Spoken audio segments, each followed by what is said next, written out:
ሰላምታና በብዘለኹም የብፅሑን ክቡራት ተኸታተልትና ሓድሽ ሓበሬታ ብዛዕባ ፊልሞን ኣብዚ ማሕበራዊ ሚድያ እንዳተዘዋወረ ዝርከብ ኣሎ። እዚ ድማ ፊልሞን ወይ ድማ ፊላሪ ፕሮዳክሽን ብዝብል ስራሕቱ ዝፍለጥ ናብ ኤርትራ ሕሊፉ ከም ዝተዋሃበ እዚ ድማ ኣብ ኤርትራ ሓያል ዝኾነ ስቅያትን መከራል እንዳሕለፈ ከም ዘሎ ኣብ እስር ቤት እውን ከም ዘሎ እንዳተሓበረ ዘሎ እዚ ከውፅእ ዝኸኣለ ሚስጥር ድማ ልፍዓተይ ወይ ድማ ብርሃነ ገብረ ገርግስ እንትኸውን እዚ ክብል ዝኸኣለ ድማ ኣነ ካብ ማንም ፖለቲካ ምድጋፍ ጠጠው ኣቢለየ ካብ ዝብል ድሕሪ 3 መዓልቲ ኣብ ናይ ባዕሉ ፔጅ ማለት እዩ ፊልሞን ዝወሰድኩም ኣነ ይፈልጠኩም እየ ብምንታይ ምክንያት ከም ዝተወሰደ እውን ንጹር ዝኾነ ሓበሬታ ኣለኒ እዩ። ስለዚ ድማ ፊልሞን ብምንታይ ከም ዝተጨወየ በዓልኩም ተቃልዑ ኣለኩም። ካብዚ ሓሊፍ ድማ ካፍቲ ኸይድዎ ዘሎ ወይ ድማ ተኣሲርዎ ዘሎ ቦታ እውን ንኽተምፅዎ በዚ ከተሓሳስበኩም ይፈቱ ዝበለ እንትኸውን ነዚ መልእኽቲ እዚ ዝረኣዩ ብዙሓት ሰባትን ቤተሰብን ድማ ዝተወሰኑ ተስፋ ገይርሉ ዝነበረ እንትኸውን ንመብዛሕትኡ ሰብ ግን እዚ ጽሑፍ እዚ ከም ዘጨነቐን እስካብ ዝዓለት እዚኣ እውን ሕተ ምልክት ኮይኑ ከም ዘለውን እንዳተሓበረ እዩ ማለት እዩ። ኣብዚ ዕለት እዚ ግን ብዛዕባ ፊልሞን ዝወፀ ሓበሬታ ኣሎ። ከምኡ ድማ ናብ ኤርትራ ኣመሓላሊፎም ክብሉ ዝኸኣሉ እንታይ እዩ ንዝብል ከምኡ ድማ ብርሃነ ገብረ ገርግስ እውን ተመሊሱ ዝተዛረበ ሓሳባት ኣሎ። እዚ ድማ ነቶም ስድራ ሓዘንን ሓጎስን ብሓደ መዓልቲ ኣሕሊፎም እንዳተባሃለ እዩ።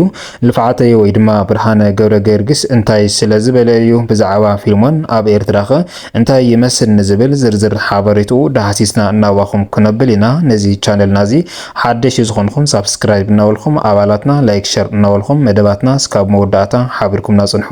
ኣብዚ ቀነዚ ብዛዕባ ፊልሞን ብዙሕ ሓበሬታ እንዳተሰምዐ ዘሎ ብፍላይ ድማ ኣብዚ ክልተ መዓልቲ እዚ ብፍላይ ድማ ኣብዚ ክልተ መዓልቲ እዚ ኣብ ነጣፊ ማሕበራዊ ሚድያ ዝኾነ ብርሃነ ወይ ድማ ልፍዓተይ እንዳተባሃለ ዝፍለጥ ማሕበራዊ ሚድያ ጠጠው ከብለየ ድሕሪ ምባል ኣብ ሳልሳይ መዓልቲ መፅኡ ብዛዕባ ፊልሞን ብዙሕ ሚስጥራት ከም ዝተዛረበን እዚ ድማ ንኹሉ ሰብ ኣተሓሳሳቢ ጉዳይ ከም ዝኾነን ዝፍለጥ እዩ ማለት እዩ።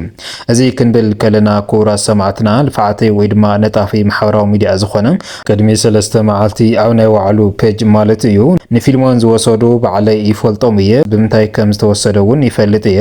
ስለዚ ቅድሚ ኣነ ምቅልዒ ዓርስኩም ተቃልዑ ኣለኩም እናበለ ድሕሪ ምጽናሕ ኣብዚ ሰዓት እዚ ድማ ብዛዕባ ፊልሞን ብዙሕ ነገር እንዳተሰምዐ ዘሎ ማለት እዩ።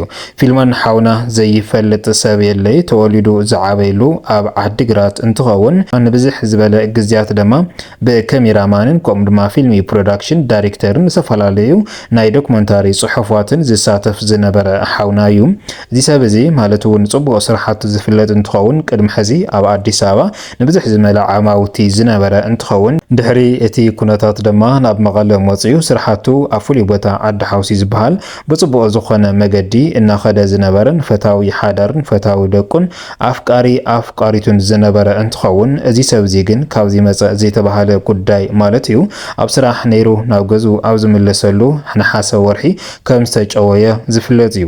ካብዚ ብሰበገሰ እምበኣርክስ ብዙሓት ናይ ሕግታት አካላት እውን ናይዚ ወዲ እዚ ብምጥፋእ ብዙሕ ላዕልን ታሕትን እናበሉ ከም ዝነበረ ዝፍለጥ እንትኸውን ኣብቲ ዝጠፈሉ ወይ ድማ ዝተጨወየሉ ቦታ መታወቂያን ኤቲኤምን ንብረት ከም ዝተረኸበን እዘን ንብረት እዚኦም ድማ ናብ ናይ ሕጊ አካላት ከም ዝኸደን ዳሃይ ፊልሞን ግን እስካብ ዝዓለት እዚኣ ላዕልን ታሕትን እናበሉ ንእልሽ ኣለና እናበሉ ናብ ቤተሰብ ማለት እውን ናቶም ስድራ እውን መልእኽቲ እናመሓላለፉ ከም ዝነበረ ዝፍለጥ እዩ።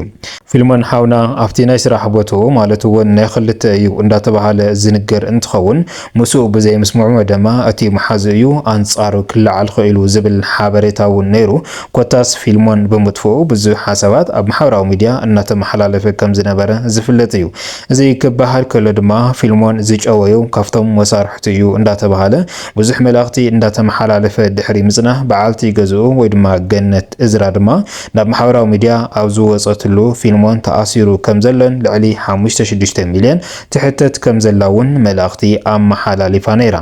ነገር ግን ኣብዚ እዋን እዚ ፊልሞን ኣሎ ዶ የለን ብሂወት ኣራኸውኒ ኣብ ዝበለትሉ እዋን እዞም ሰባት ክተሓዋወርዋ ከም ዘይኽእሉን ስለዚ ድማ ንቅርሺ ኢሎም ዳ እምበር ፊልሞን ከም ዘይሓዝቦ እውን ኣብቲ ግዜ ንሱ ንጹር ነይሩ እዩ። ነገር ግን ኣብዚ ክልተ መዓልቲ ኣዘራራ ብዛዕባ ጉዳይ ተፈጢሩ ኣሎ። እዚ ሚስጥር እዚ ድማ ብማለት እውን ብዝተፈላለዩ ሰባት እናተነገረን ብዙሕ ጥርጣሬ ዝነበረን እንትኸውን ማለት እውን ፊልሞን ካብ ስራሓቱ ወጻኢ ናይ ዝተፈላለዩ ዶክመንተሪ ጽሑፋት ብፍላይ ድማ ሓይልታት ኤርትራ ኣብ ትግራይ ዝገበርዎ ጨፍጫፍን ጾታዊ መጥቃዕትን ፍልይ ብዝበለ መጽናዕቲ ኣጽኒዑ ጽሒፉን ከምኡ ድማ ኣስ ዶክመንተሪ ኣዘጋጅዩ ከም ዝነበረ ዝፍለጥ እዩ። ነገር ግን ኣብዚ እዋን እዚ ጽምዶ ዝብል ቃል ኣብ ምጅማሩን ጽምዶ ዝብል ርክብ ኣብ ምስተጀመረ ግን እዚ ዶክመንተሪ እዚ ነዚ ክልተ ጽምዲ እዚ ከራኽቦ ኣይኽእልን እዩ። ለዚ ድማ ጽምዶ ንኽቕጽል እዚ ዶክመንተሪ እዚ ክሕባ ኣለዎ ወይ ድማ ክጠፍእ ኣለዎ እንዳተባሃለ ዝነበረ እንትኸውን እዚ ሰብ እዚ ግን እዚ ዶክመንተሪ እዚ ከጥፍኦ ፈቃደኛ ከም ዘይኮነን ናብ ዓለም ከም ዘርእዮን ድማ ቃል ኣትዩ ከም ዝነበረ ዝፍለጥ እዩ ማለት እዩ። እምበኣርከስ ብዛዕባ ምጥፋእ ዳሃይ ፊልሞን ብብዙሕ ሰባት እንዳተወረየሉ ከም ዝነበረ ዝፍለጥ እዩ። ዝተወሰኑ ሓደ ሰባት እውን ኣብ ሓራ መሬት ከም ዘሎን ናብ ሓራ መሬት ከም ዝኸደን እንዳሓበሩ ነይሮም እዮም። ነገር ግን ሎሚ ፍልይ ብዘለ መልክዑ ብነጣፊ ማሕበራዊ ሚድያ ዝኾነ ልፍዓተይ ወይ ድማ ብርሃነ ገብረ ገበርጊስ ዝወፀ ሓበሬታ እዩ ማለት እዩ። እዚ ሚስጥር እዚ ድማ ፊልሞን ዝወሰድዎ ሰባት ከም ዝፈልጦምን ከምኡ ድማ በቲ ናይ ዶክመንተሪ ስራሕቲ ከም ዝወሰድዎን ኣብዚ ሕዚ እዋን ድማ ኣብ ኤርትራ ተኣሲሩ ከም ዘሎን ስፍሕ ዝበለ መልእኽቲ ይህቡ እዩ።